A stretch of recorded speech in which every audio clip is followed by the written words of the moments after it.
talk about a really interesting column from Keiran Shannon on the back of the Examiner today. The headline is, "Maybe Dunphy was right, bring coaching back to street trial and error." This is on the back of a conference in Cork Institute of Technology last weekend, where a bunch of coaches, speakers, students and academics from all over Europe, New Zealand and Australia were in town for the first ever Movement and Skill Acquisition Ireland conference. Really important moment in Irish sports policy, with the alleged imminent arrival of the official sports policy document from the Department of Sport. The Minister was on off the ball a couple of weeks back saying that the document was nearly ready to go, that they were going to publish it very soon. But movement acquisition and skills acquisition is one of those things that you would hope is a key part of all of sports policy, so that every kid who plays sport gets to acquire the movement and skills acquisition. So, and in very interesting timing with this, and we're nearly ready to join Keiran, I think. Yeah, no, 2 seconds. We'll get him in 2 seconds. I don't think Emma Dunphy is actually kind of the crux of this piece in reality. I mean, obviously, it's a good point that he makes, as in street footballers. What's the first thing you think when you hear street footballers? You think Mr. Dunphy, for sure. That's the point of this conference, the whole kind of self-taught nature of it, where you're given a basic set of skills and it's like, go out and do it and you will develop these things yourself. I'd be interested, once we eventually establish Keiran, just ask him about the kind of individual nature of these things, because he cites skateboarding and he cites, I think, surfing as two of the sports here where they have no coaches. But ultimately, these are individual sports. What about team sports? Like, coaching is very, very important. But there is also a cohesion there between teams that can be developed on their own without a coach, for sure. So once we establish Keiran, we'll ask him a couple of things like that. But it sounds like an interesting enough conference. It was on down in CIT last weekend. They always kind of pop up with a few gems, these conferences. And this certainly seemed like kind of almost like a religious experience here for a lot of people. It was like, I think this way about sport. I think the same way too. Yeah, I mean, I'm not surprised Mickey Whelan was at it. It feels like we still haven't fully, as a country, appreciated the benefit of having somebody like Mickey Whelan around. We can join Keiran Shannon now, because we've just been chatting about this for the last couple of minutes. Keiran, good morning to you. Morning, Ger. Yeah, so this sounds like a pretty interesting conference. I was kind of framing it in the context of the fact that we're about to have an official policy document from the Department of Sport outlining what our country's attitude and philosophy and budget for sport is into the future. Movement and acquisition, or movement and skills acquisition, unbelievably important. Yeah, absolutely. And I suppose it goes, as you say, I suppose it ties into coaching in this country. And I suppose one of the things that you would hope from, let's say, that conference is that its message of, I suppose, more implicit coaching and constraint-led coaching, which I suppose is an offshoot of games-based coaching, will be more prevalent throughout coaching. So it's, as you say, it ties in with sports policy in this country, but I suppose it's under I suppose, the category of coaching in Ireland. It ties in with the whole philosophy we have in sport, which I suppose it would be a very player-led, and I suppose then even when it comes to youth sport and children's sport, it would be very much child-centred, and I suppose trying to create players to be more expressive, to have more fun, and to be better decision makers, and therefore be better players.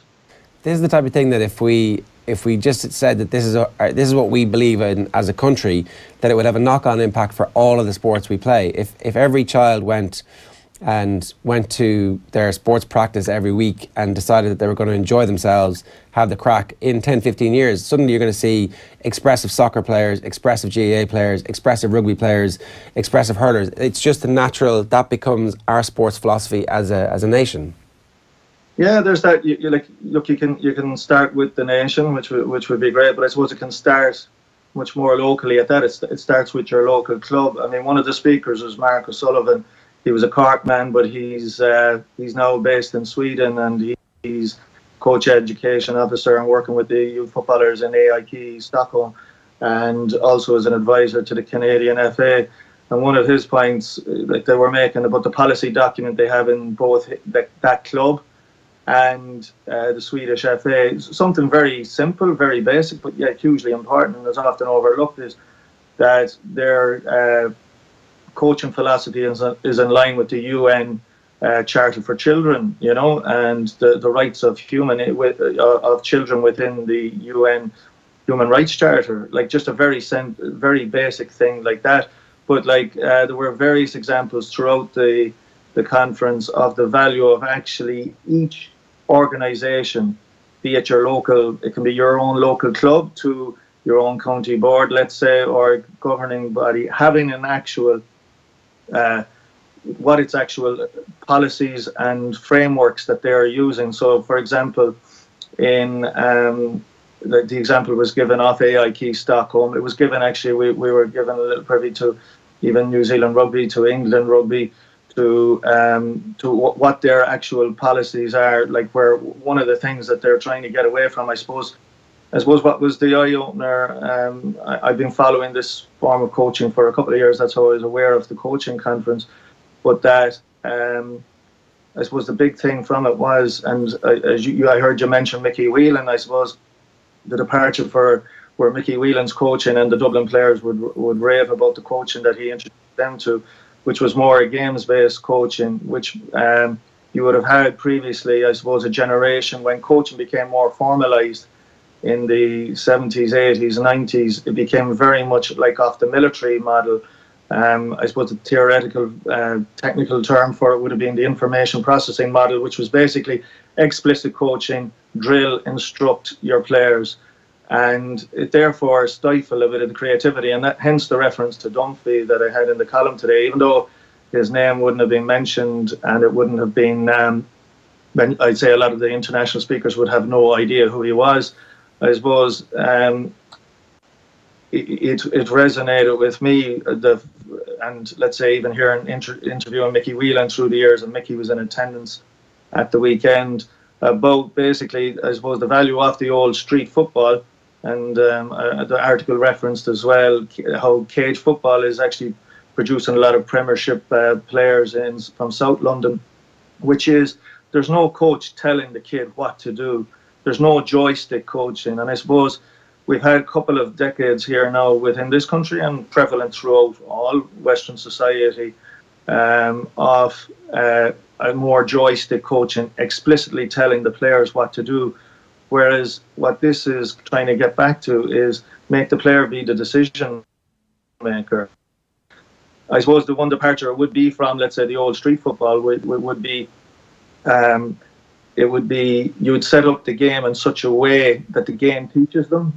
So it mightn't just be a pure game as such, but it might be, okay guys, in this game, let's say you've rolled down your sock, if that's your dominant foot. Okay lads, it's only the foot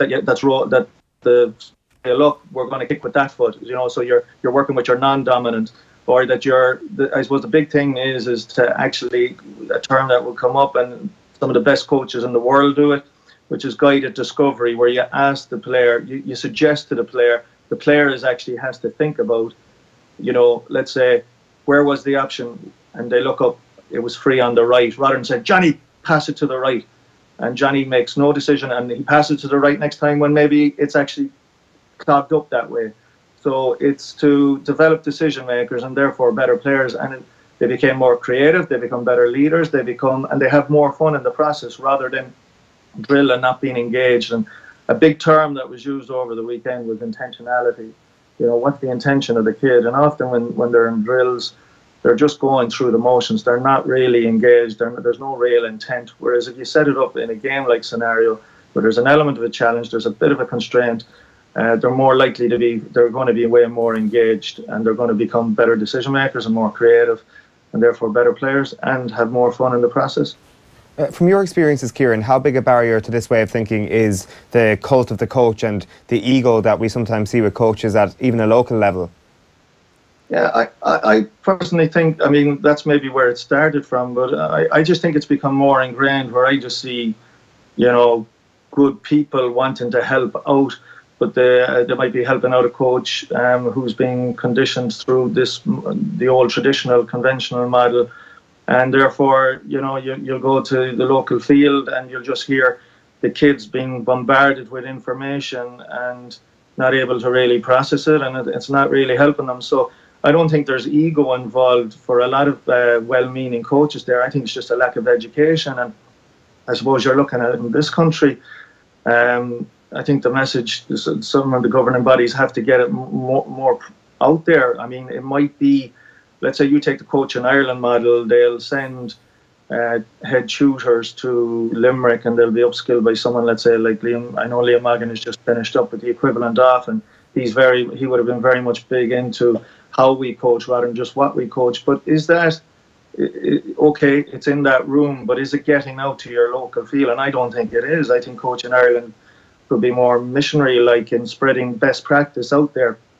And that's what I found was refreshing, that maybe the movement in skill acquisition Ireland by holding this conference. I thought there was a huge missionary zeal within that room, and the word definitely needs to get out there, because I think, look, I played a lot of sport. I've been involved both writing about sport and performance coaching in sport, and there's definitely no doubt about it. Those of us who grew up in the 80s or 90s, the model was very much drill oriented, and you were just spending a lot of your time in lines and cues and not making decisions. And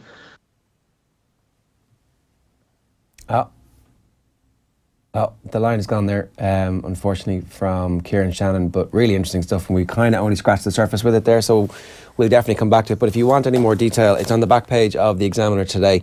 It's Keiran Shannon's piece. Generally, Keiran's pieces make you think, which is rare enough these days.